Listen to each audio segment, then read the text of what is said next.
हमने बचपन में एक छोटी सी कहानी पढ़ी थी। हो सकता है आपने भी वो कहानी किसी न किसी रूप में पढ़ी या फिर सुनी हो। जंगल के सभी जानवर एक बार शेर से बहुत ज़्यादा ऊब गए, बहुत ज़्यादा परेशान हो गए।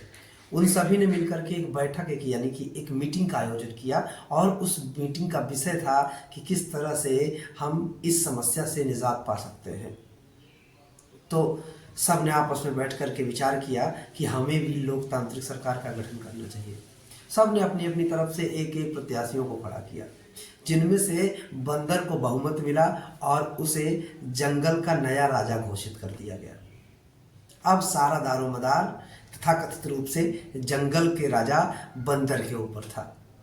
एक दिन बंदर मजे से बैठ करके पेड़ पे आम खा रहा था। इतने में बकरियों की एक झुंड उसके पास आती है और उससे गुहार लगाती है कि महाराज, हमारे एक मेमने को आज जबरन शेर उठा के ले गया और वो उसकी हत्या कर देगा और उसे खा जाएगा, तो आप अतिशीघ्र उसका कुछ निदान निकालें, हमारे मेमने को बचा करके ले आए।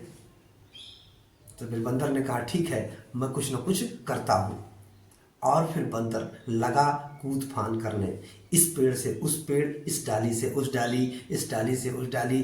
क्रमशः यह काम 45 मिनट तक लगातार चलता रहा। जंगल के अन्य जानवर उसे देखते रहे। फिर एक ने उसे रोक करके कहा, उससे पूछा कि अरे महाराज, मेमने को ढूंढने के लिए भी कुछ करेंगे या फिर उछल कूद ही करते रहेंगे? तो बंदर ने जो जवाब दिया वो आपको ध्यान से सुनना चाहिए। बंदर ने कहा कि भाई, मेमना बचे कि ना बचे, उसे ढूंढा जा सके या ना ढूंढा जा सके, ये तो बाद का विषय है। आप लोग बताइए कि मेरे प्रयासों में कोई कमी है क्या? मैं लगातार प्रयास कर तो रहा हूँ। ऐसे ही हमारे बहुत सारे विद्यार्थी हैं जो पढ़ते तो खूब हैं, लेकिन रिजल्ट उनका आ नहीं रहा है। कारण जानते हैं आप? कभी ये किताब पढ़ रहे हैं, कभी वो किताब पढ़ रहे हैं, कभी इस प्रकाशन की तरफ जा रहे हैं, कभी उस प्रकाशन की तरफ जा रहे हैं, कभी ये वाली कोचिंग ज्वाइन कर रहे हैं, फिर किसी ने बताया नहीं नहीं वो वाली कोचिंग ज़्यादा बढ़िया है, फिर वो वाली कोचिंग ज्वाइन कर रहे हैं। इधर उधर इस डाली से उस डाली के चक्कर में उनको सफलता नहीं मिल रही है, उनका चयन नहीं हो रहा है।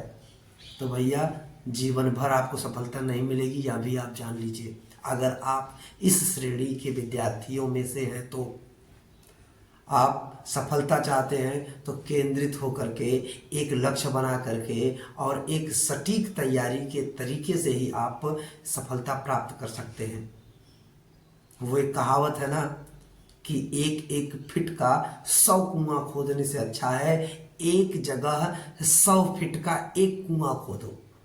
पानी वहाँ से आपको पीने के लिए मिल जाएगा, लेकिन एक एक फिट का 100 कुआं खोदने से सिर्फ आप थक जाओगे, हार जाओगे, मर जाओगे, लेकिन पानी आपको नहीं मिलेगा। उसी तरह से एक प्रकाशन पकड़ो, एक अच्छी पुस्तक पकड़ो, एक अच्छी कोचिंग पकड़ो, लेकिन जो पकड़ो फिर उसी के साथ चलो और साध करके तैयारी करो, तभी सफलता मिलेगी। नमस्कार। ऐसे ही अन्य वीडियोस के लिए बने रहें हमारे साथ। मिलते हैं अगली वीडियो में, तब तक के लिए जय हिंद, जय भारत।